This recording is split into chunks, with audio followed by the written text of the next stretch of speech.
Hello.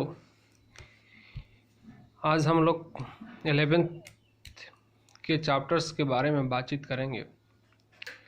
आज से 11th start करना है, तो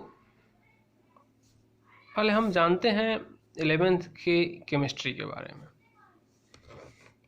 क्योंकि जो बच्चे 9th 10th पास कर आए हैं, 10th का जो बोर्ड दिए हैं इस साल,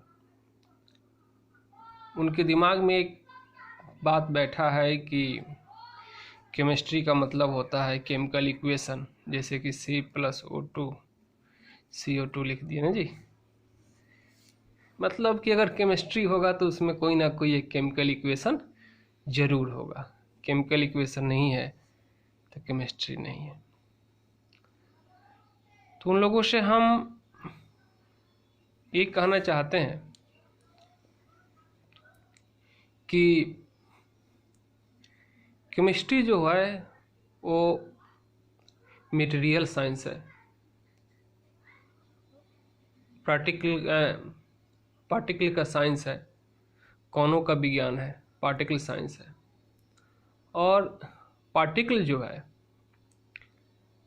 जो मटेरियल है, उस पर हम लोग बातचीत करते हैं तो कहीं ना कहीं एक बात में आता है कि ये पार्टिकल होगा तो कहीं ना कहीं वो फिजिकल साइंस होगा, भौतिकी होगा, भौतिक विज्ञान होगा, फिजिकल साइंस होगा। उसका एक कंसेप्ट हमारे माइंड में फिजिक्स के लिए जाता है, केमिस्ट्री के लिए नहीं होता है। तो आपसे हम ये बात बतला दें कि पार्टिकल के इंटरनल फिनोमेना का जो स्टडी किया जाता है वह केमिस्ट्री होता है, आज जो उसके एक्सटर्नल फिनोमेना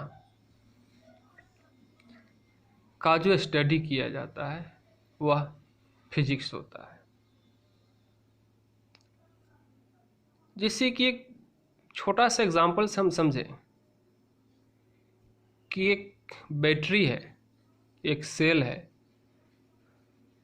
तो उस सेल में जैसे कि सिंपल सा बैटरी आप लोग देखते हैं, ड्राई सेल जो घरों में यूज होता है,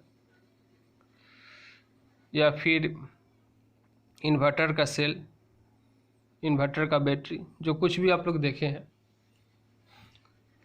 कहता है कि उसमें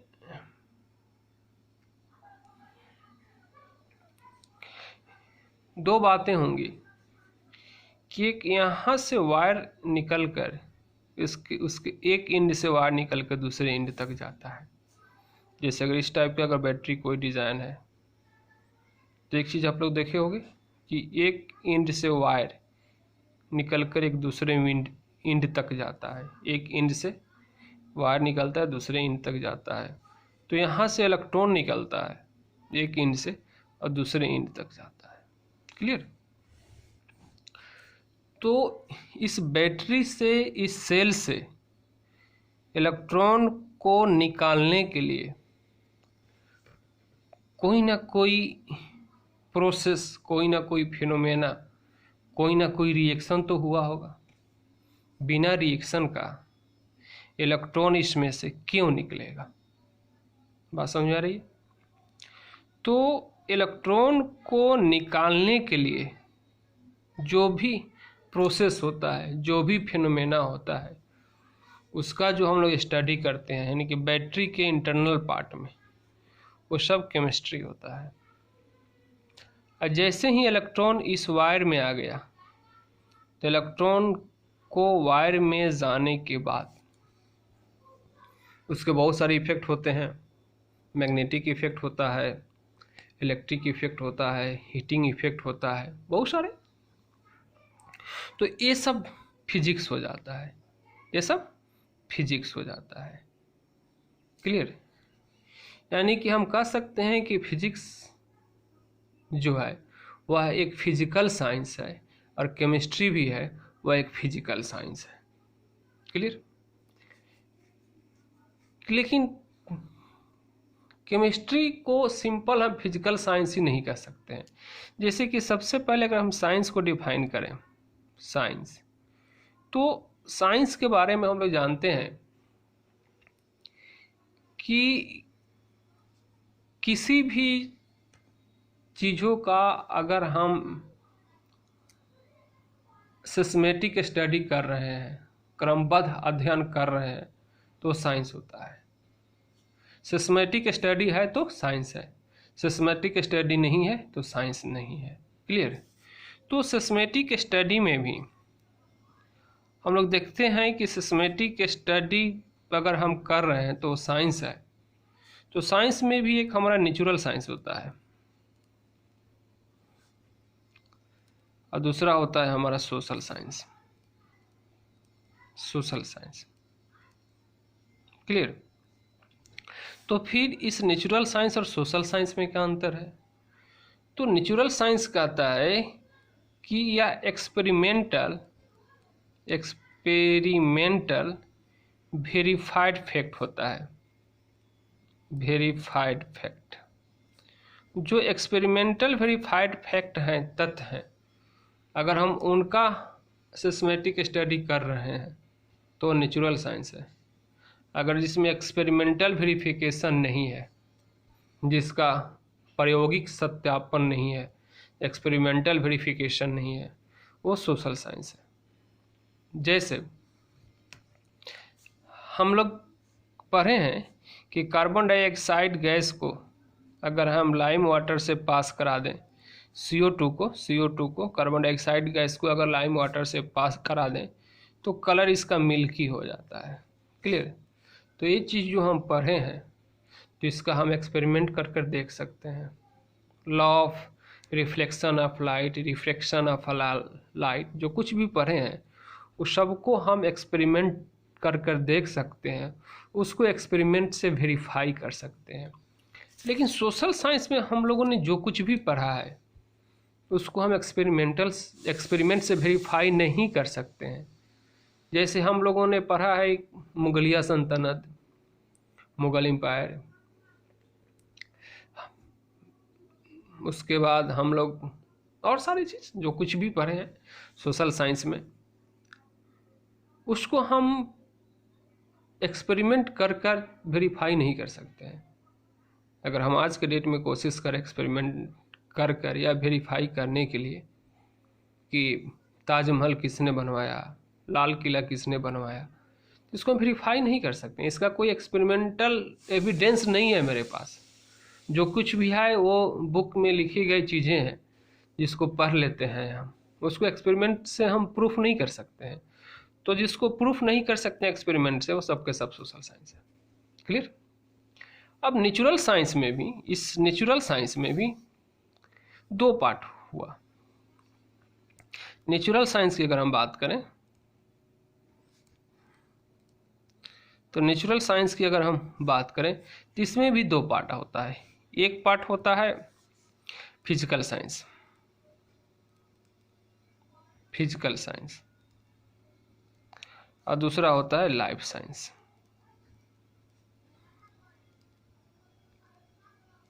तो फिजिकल साइंस में हम लोग फिजिकल वर्ल्ड के बारे में बात करते हैं, यानी कि पूरा यूनिवर्स की बात करते हैं।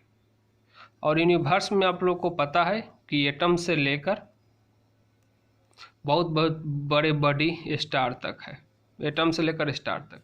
तो इस सब के बारे में जो इससे रिलेटेड थ्योरी का जो हम अध्ययन करते हैं, जो स्टडी करते हैं, वो सबके सब फिजिकल साइंस है।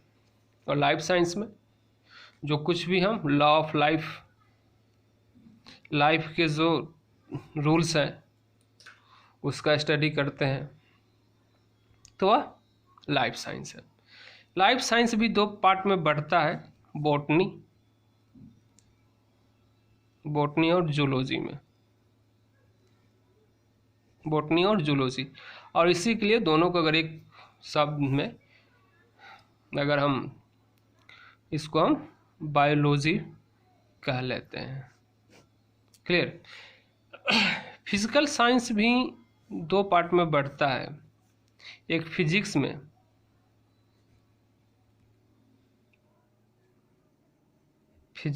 और केमिस्ट्री में, फिजिक्स और केमिस्ट्री। क्लियर। तो अब एक चीज़ कि केमिस्ट्री में जो कुछ भी पढ़ना है वो फिजिकल साइंस का ही पार्ट है, यानी कि एटम से लेकर स्टार के ही बारे में पढ़ना है। बात भी सत्य है कि सबस्टांस के ही बारे में पढ़ना है। लेकिन एक चीज़ हम और यहाँ पे मेंशन करना चाहते हैं, आप लोग को बतला देना चाहते हैं कि पहले के समय में, बहुत पहले, केमिस्ट्री को फिजिकल साइंस का ही पार्ट माना जाता था। लेकिन आज के डेट में अगर हम ये कहें कि केमिस्ट्री कंप्लीट फिजिकल साइंस है, तो यह अब हम नहीं कह सकते हैं। इसलिए नहीं कह सकते हैं क्योंकि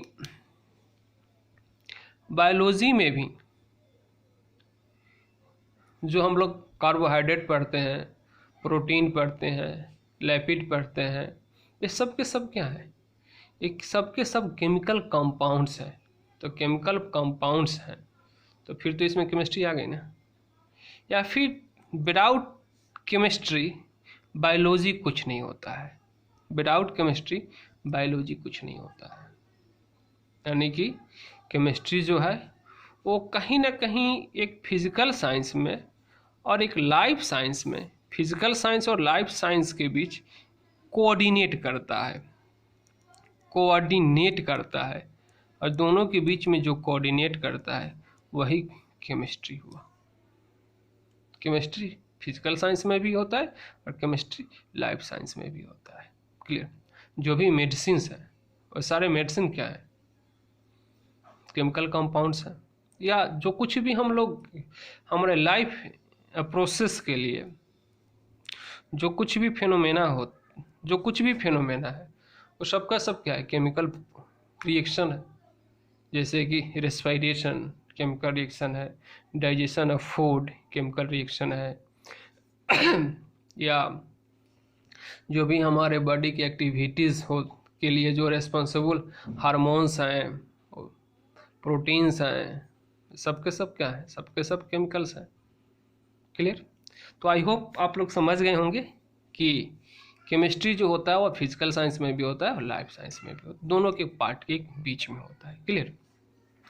अब कहता है कि केमिस्ट्री को अगर हम क्लासिफाइड करें तो केमिस्ट्री को हम मेनली क्लासिकल केमिस्ट्री की बात करें, यानी कि बहुत पहले जो केमिस्ट्री का क्लासिफिकेशन होता था, यानी उसको हम क्लासिकल केमिस्ट्री कहते हैं। तो क्लासिकल केमिस्ट्री की बात करें तो केमिस्ट्री को हम 3 पार्ट में बांटते हैं। फिजिकल केमिस्ट्री,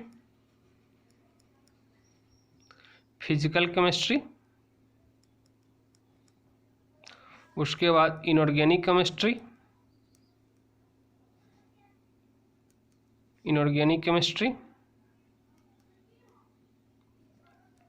उसके बाद ऑर्गेनिक केमिस्ट्री। तो इस टाइप से हम केमिस्ट्री को क्लासिफाइड करते हैं, फिजिकल, ऑर्गेनिक, इनऑर्गेनिक में। तो ये दोनों पार्ट जो है, खासकर फिजिकल केमिस्ट्री जो कंप्लीट एक फिजिक्स की ही जैसा होता है, एज फिजिक्स होता है, फिजिक्स के ही जैसा होता है फिजिकल केमिस्ट्री। इनऑर्गेनिक केमिस्ट्री में बहुत सारे चीज़ों को जब हम एलिमेंट्स पढ़ते हैं, कंपाउंड्स पढ़ते हैं, तो भी तो लगता है कि एक फिजिकल केमिस्ट्री है, फिजिक्स के जैसा है, फिजिकल साइंस है। लेकिन हमारे बॉडी में बहुत सारे इनऑर्गेनिक बेसिस पर भी प्रोसेस होता है, इनऑर्गेनिक बेसिस पर भी रिएक्शन होता है। इसके लिए एक वर्ड यूज होता है, बायो इनऑर्गेनिक केमिस्ट्री। आगे आप लोग जाओगे तो आगे के क्लासेस में आप ग्रेजुएशन 3rd ईयर और पीजी में बायो इनऑर्गेनिक स्टार्ट हो जाता है। तो बायो इनऑर्गेनिक मतलब कि इनऑर्गेनिक अटैच होगा किसके साथ? बायोलॉजी के साथ। क्लियर। अब जैसे कि अब रेस्पिरेशन की अगर ही हम बात करें तो आप लोग जानते होंगे कि ऑक्सीजन जो जाता है वो हमारे ब्लड में जो हेमोग्लोबिन होता है, उस हेमोग्लोबिन से जाके बाइंड करता है। तो हम हेमोग्लोबिन का जो सेंट्रल एटम होता है आयरन से उस ऑक्सीजन की बॉन्डिंग होती है, तो वहाँ पे आयरन का ऑक्सीडेशन स्टेट जो होता है वह चेंज होते रहता है। फिर उसका जो एस्पायरिन रिंग्स वगैरह होते हैं उसमें भी बहुत सारे चेंजेज होते हैं। तो इस सारी चीज़ों को जो कुछ भी फिनोमेना आप लोग पढ़ोगे, काथी में पढ़ोगे, बायो इनऑर्गेनिक में पढ़ोगे। क्लियर। उसके बाद ऑर्गेनिक केमिस्ट्री। तो ऑर्गेनिक केमिस्ट्री का भी दो पार्ट होता है। एक होता है फिजिकल पार्ट होता है, जिसमें हम सिंपल सा हम रिएक्शन के बारे में पढ़ते हैं, ऑर्गेनिक होता कैसे है, इफेक्ट के बारे में, इलेक्ट्रॉन कब डोनेट करेगा, कब या गेन करेगा, किस स्टेज में क्या करेगा, ये सारी चीज़ें हैं, वो फिजिकल ऑर्गेनिक केमिस्ट्री है। लेकिन एक दूसरा स्टार्ट होता है ऑर्गेनिक का पार्ट, जो कार्बोहाइड्रेट होता है, उस सब का जो रिएक्शन है, प्रोटीन होता है, उस सब का, इस सब का जो बायोलॉजिकल रिएक्शन है, ये सारे जो हम लोग पार्ट पढ़ते हैं वो कहीं ना कहीं वो कंप्लीट बायोलॉजी हो जाता है। क्लियर। तो आई होप इस सारे हमारे एग्जाम्पल से आप लोगों को यह चीज़ समझ में आ गया होगा कि केमिस्ट्री होता क्या है और इसमें क्या क्या चीज़ें पढ़ना है, फंक्शन क्या है, काम क्या है। क्लियर। अब हम लोग चलते हैं अपने सिलेबस का बातचीत करते हैं और चैप्टर पे बातचीत करेंगे। क्लियर। तो 11th में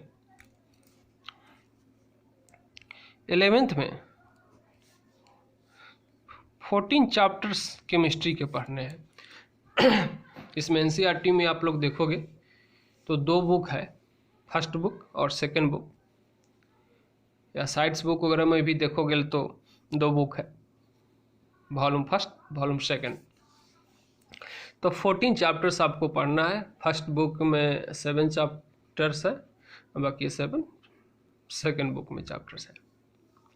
तो ये जो केमिस्ट्री जो आपको पढ़ना है, यहाँ पे आपको फिजिकल पढ़ना है, इनऑर्गेनिक पढ़ना है, ऑर्गेनिक पढ़ना है, और एक लास्ट का चैप्टर होगा इन्वायरमेंटल केमिस्ट्री, तो वो भी आप लोगों को पढ़ना है। इन्वायरमेंटल केमिस्ट्री वह इन्वायरमेंटल साइंस है। हम लोग आज बात करेंगे सेकंड चैप्टर पे, जिसको हम लोग एटॉमिक स्ट्रक्चर के नाम से जानते हैं, एटॉमिक स्ट्रक्चर। और बात रहा कि एटॉमिक स्ट्रक्चर हम क्यों स्टार्ट करने जा रहे हैं। फर्स्ट चैप्टर मोल कंसेप्ट क्यों मैंने छोड़ दिया, डायरेक्ट हम एटॉमिक स्ट्रक्चर पे आ गए। इसके पीछे सिंपल सा रीज़न है कि मोल कंसेप्ट जो है वो कंप्लीट मैथमेटिकल पार्ट है, उसमें जो कुछ भी है वो मैथमेटिक्स है। तो एक ठो तो बच्चों को बोर्ड पे सामने पढ़ाने से मोल कंसेप्ट से थोड़ा सा मन भागता है, और इसको फिर ऑनलाइन पढ़ाना और मुश्किल होगा। तो इसलिए हम उस चैप्टर को छोड़ रहे हैं, एटॉमिक स्ट्रक्चर में आ रहे हैं। एटॉमिक स्ट्रक्चर से स्टार्ट किया जाए, और मोल कंसेप्ट को भी हम लोग छोड़ेंगे नहीं। धीरे धीरे जब केमिस्ट्री की समझ हो जाएगी तो मोल कंसेप्ट हम लोग पढ़ेंगे। और ये बात हम लोग आपको बतला देते हैं कि 5वां चैप्टर जो है स्टेट ऑफ मैटर पढ़ने के पहले हम मोल कंसेप्ट पढ़ा देंगे। यानी कि एटॉमिक स्ट्रक्चर के बाद क्लासिफिकेशन ऑफ एलिमेंट्स, उसके बाद केमिकल बॉन्डिंग, और केमिकल बॉन्डिंग के बाद मोल कंसेप्ट हम पढ़ाएंगे। उसके बाद स्टेट ऑफ मैटर, थर्मोडायनेमिक्स और इक्विलिब्रियम में बातचीत करेंगे लोग, उसको पढ़ेंगे लोग। क्लियर। तो एटॉमिक स्ट्रक्चर में हम लोग को पढ़ना है। तो एटॉमिक स्ट्रक्चर है क्या? तो एटॉमिक स्ट्रक्चर जो चैप्टर होगा, आई फील आप लोगों को 8, 9, 10th में पढ़े होंगे लोग, तो वहाँ पे आप लोग पढ़े हैं, यहाँ पे आप लोग समझेंगे। और एक चीज़ बतलाना चाह रहे हैं आप लोगों को कि जब तक टॉपिक आप फील नहीं करोगे, महसूस नहीं करोगे चीज़ों को, आपका कंसेप्ट नहीं बनेगा। और साइंस याद करने से तो आता ही नहीं है। साइंस की एक समझ होनी चाहिए, एक फीलिंग्स होनी चाहिए। और फीलिंग्स हमारे पास किस टॉपिक पे कितना है ये हमको खुद, हम अपने आप को जज कैसे करेंगे।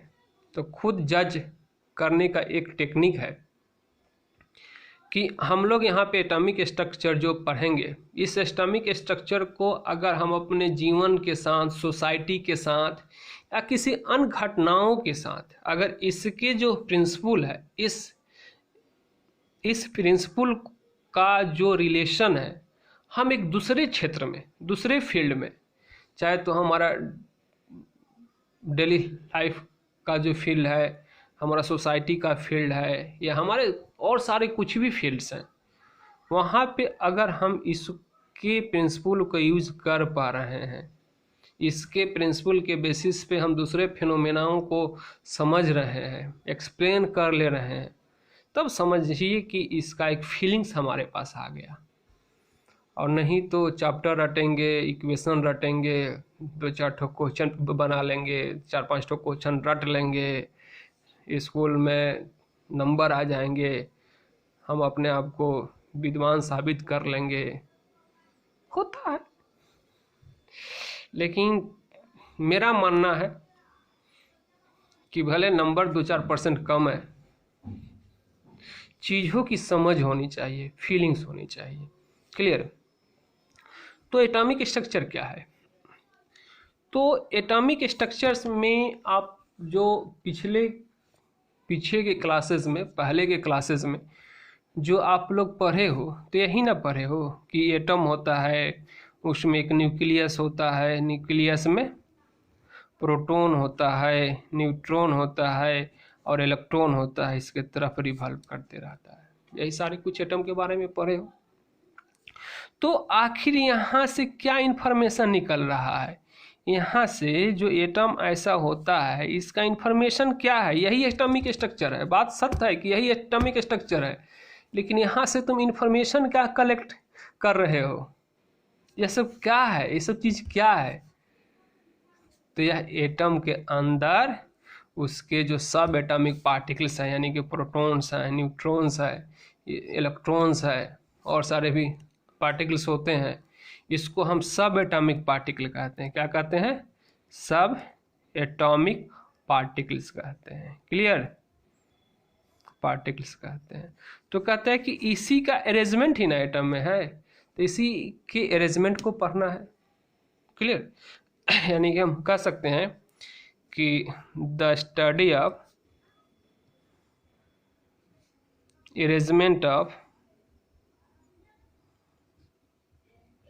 arrangement of subatomic particle in an atom known as atomic structure और structure of atom.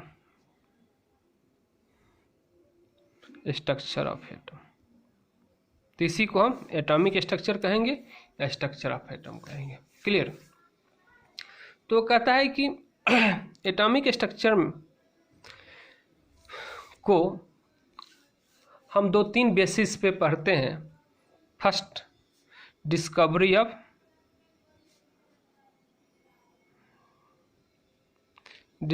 Of particle, कि जो इलेक्ट्रॉन, प्रोटॉन है, न्यूट्रॉन्स है, उसके बारे में, उसका खोज हुआ, कैसे हुआ, क्यों हुआ।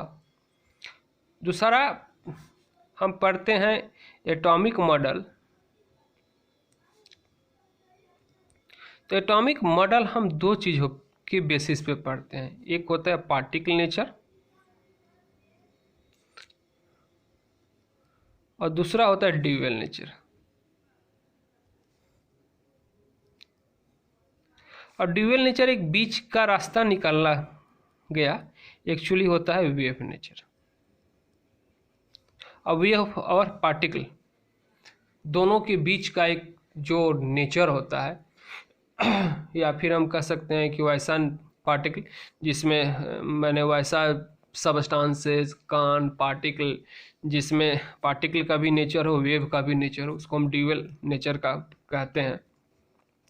जैसे कि अभी तक जो भी आप लोगों ने पढ़ा है उसके बेसिस पे आपसे पूछा जाए कि इलेक्ट्रॉन जो होता है वो क्या है, पार्टिकल है कि वेव है। इलेक्ट्रॉन जो है वो पार्टिकल है कि वेव है।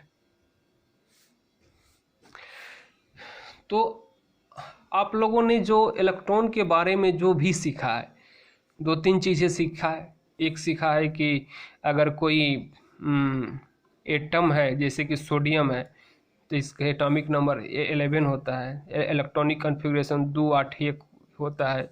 फर्स्ट सेल यानी कि KLM जो सेल है, इसमें 2 इलेक्ट्रॉन रखते हो, इसमें 8 रखते हो, इसमें 1 रखते हो, हाँ जी। या फिर जो केमिकल बॉन्डिंग कराते हो कि NaCl के बीच में अगर केमिकल बॉन्डिंग दिखाते हो तो Na के आउटर सेल में 1 इलेक्ट्रॉन दिखाते हो, और Cl17 है तो 2, 8, 7 लेते हो ना। तो Cl के आउटर सेल में 7 इलेक्ट्रॉन दिखलाते हो और कहते हो कि 1 इलेक्ट्रॉन सोडियम Cl को दे देता है, तो Na प्लस और Cl माइनस बना, जिससे NaCl बन जाता है। ऐसा ही यही चीज़ पढ़ कर आए हो। तो इस दोनों फिनोमेना के आधार पे या दोनों प्रॉपर्टीज के आधार पे अगर आपसे पूछा जाए कि इलेक्ट्रॉन किस नेचर का होता है तो क्या बोलोगे? इसमें तो कंप्लीट तुम अरेंज कर रहे हो चीज़ों को, और इसमें तुम है कि दे रहे हो इलेक्ट्रॉन को, तो अरेंज तुम उसी को कर सकते हो जिसमें एक पार्टिकल का नेचर है। जैसे कि तुम्हारे पास 3, 4, 5 एक पेन है, तो इसको तुम अरेंज कर सकते हो। ये इसको यहाँ रखेंगे, इसको यहाँ रखेंगे, इसको यहाँ रखेंगे, इसको यहाँ, तुमने अरेंज कर ली। लेकिन अगर ये सब वेव हो, जैसे एक लाइट है, लाइट को अरेंज कर सकते हो कि थोड़ा सा लाइट यहाँ रखें, थोड़ा सा यहाँ रखें, थोड़ा सा यहाँ रखें, थोड़ा सा यहाँ रखें, थोड़ा सा यहाँ रखें। संभव है लाइट को अरेंज कर लेना? नहीं संभव है। तो इस बेसिस पे तुम क्या कहोगे कि इलेक्ट्रॉन जो है वह पार्टिकल है। क्लियर? लेकिन बहुत सारी चीज़ें आगे आएंगी, आगे हम लोग को पढ़ना है, जो यह बतलाएगा कि इलेक्ट्रॉन में सिर्फ पार्टिकल नेचर नहीं होता है, इलेक्ट्रॉन में वेव नेचर भी होता है। कौन सा नेचर होता है भाई? इलेक्ट्रॉन में वेव नेचर होता है। अब फिर तो मामला फंस गया ना, कि इस बेसिस पे जो हम लोग समझे हैं, इस बेसिस पे तो हम इलेक्ट्रॉन को वेव मान ही नहीं सकते हैं। इलेक्ट्रॉन को हम क्या मानेंगे? पार्टिकल मानेंगे। तो अब एक बीच का रास्ता निकाला गया। कहा गया कि जो भी माइक्रोस्कोपिक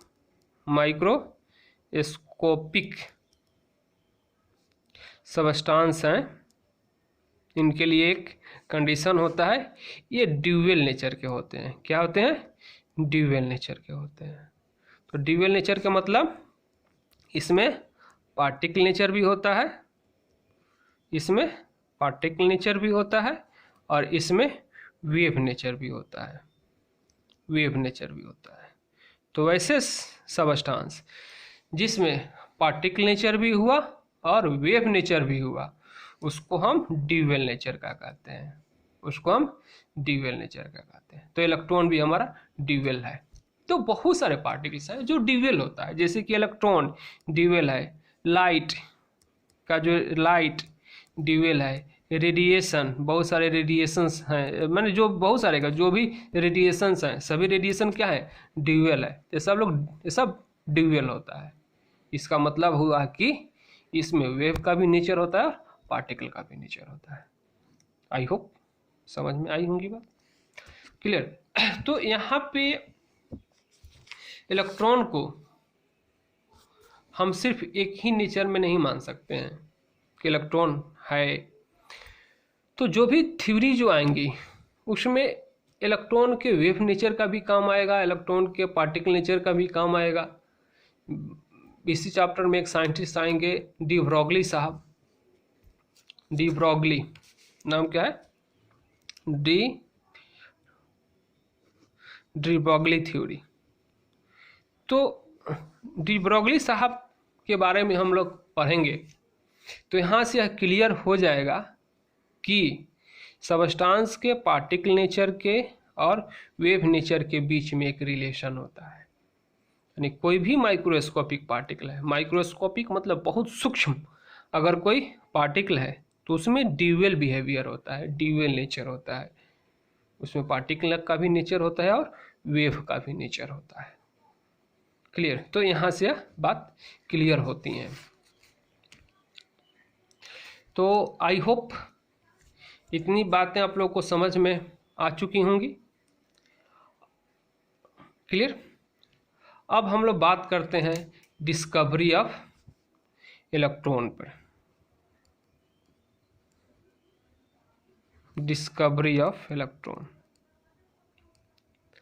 तो डिस्कवरी ऑफ इलेक्ट्रॉन के बारे में आप नीचे के भी क्लासेस में आप पढ़े होइएगा कि जे थॉमसन साहब ने किया था। कब किया था? तो 1897 में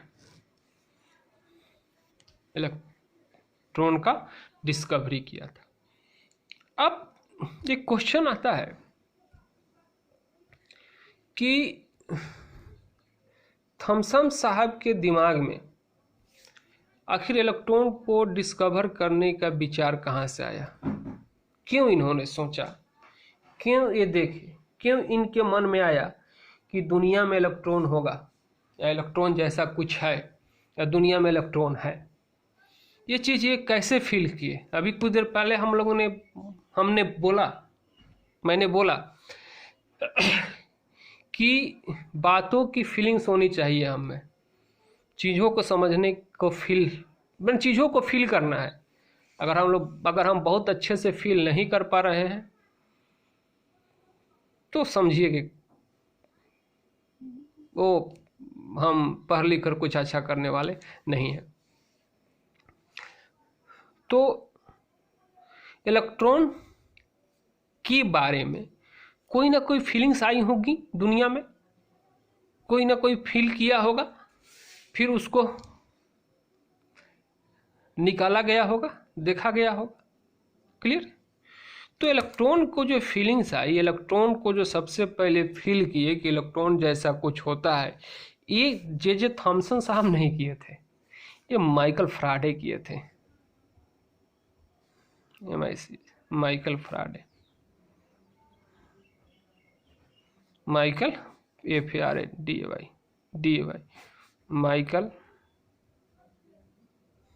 FARADAY माइकल फैराडे किए थे। माइकल फैराडे ही एक बात बोले थे कि by the passing of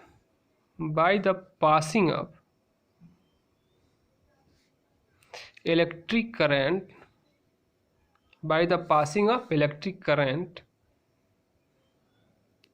in a chemical reaction,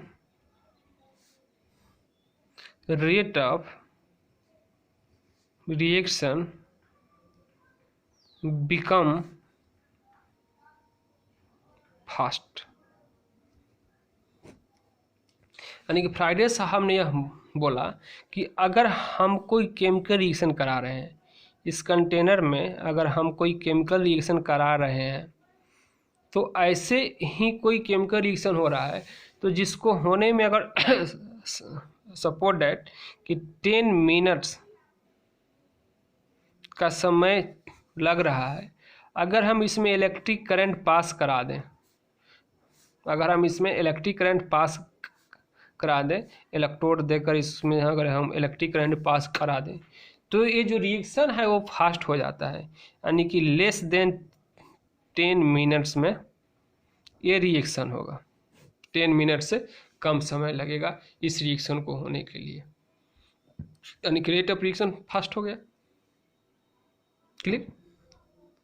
तो यहाँ से क्वेश्चन बनता है, एक क्वेश्चन उठेगा, बट नेचुरल है कि क्वेश्चन बनेगा कि आखिर इलेक्ट्रिक करंट में कोई ना कोई एक फैक्टर है जो रेट ऑफ केमिकल रिएक्शन को बढ़ा दिया। क्योंकि इलेक्ट्रिक करंट देने के बाद अगर केमिकल रिएक्शन का रेट बढ़ रहा है तो उस रिएक्शन को बढ़ा कौन रहा है? केमिकल रिएक्शन ही ना बढ़ा रहा है, वह इलेक्ट्रिक करंट ही ना केमिकल रिएक्शन के रेट को बढ़ा रहा है। इलेक्ट्रिक करंट केमिकल रिएक्शन के रेट को बढ़ा रहा है। तो इलेक्ट्रिक करंट में कुछ ना कुछ ऐसा है जो रिएक्शन के रेट को बढ़ाया। तो वह क्या है? वो चीज़ क्या है? वही है, वही इलेक्ट्रॉन है जो रिएक्शन में इन्वॉल्व हो रहा है और रेट को बढ़ा रहा है। तो अभी तो हमने बोल दिया कि वही है, वह इलेक्ट्रॉन है, क्योंकि आज के समय में हम इलेक्ट्रॉन को जान गए हैं, लेकिन उस समय तो इलेक्ट्रॉन को लोग नहीं जानते थे। इलेक्ट्रॉन को इलेक्ट्रॉन के नाम से नहीं जानते थे। इलेक्ट्रॉन होता कैसे है, बिहेवियर क्या है इसका, उस समय तो लोगों के पास ज्ञान था नहीं इसका। तो लोगों ने सोचा कि कोई ना कोई फैक्टर है, कोई ना कोई कारक है, फैक्टर है जो इस केमिकल रिएक्शन के रेट को इफेक्ट कर रहा है। तो वह कारक जो है, वो जो फैक्टर है, उस फैक्टर को देखना है, उस फैक्टर को महसूस करना है। तो महसूस करना है, उसके प्रॉपर्टी को स्टडी करना है, उसको देखना है। इसके लिए तो उस फैक्टर को, उस इलेक्ट्रॉन को जो इस वायर से होकर आ रहा है, इस वायर से बाहर निकालना पड़ेगा।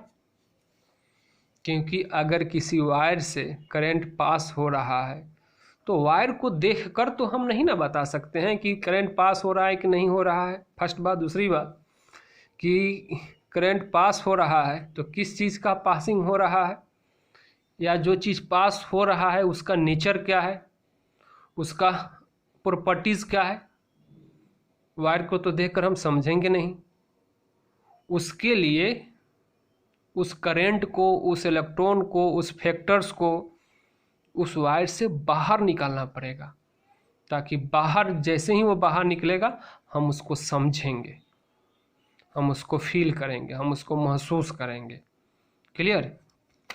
तो यही जो बाहर निकालने का काम किया, ये काम किए थे, कौन किए थे? जे थॉमसन साहब।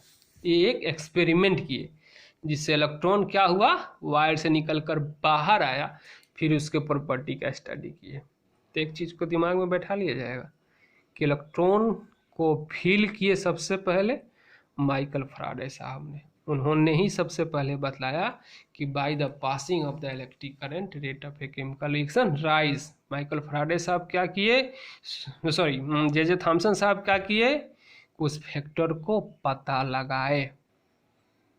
क्लियर? तो पता लगाने के लिए क्या क्या से काम किए, कैसे किए, इसकी चर्चा हम लोग नेक्स्ट वीडियो में करेंगे। तब तक के लिए थैंक्स।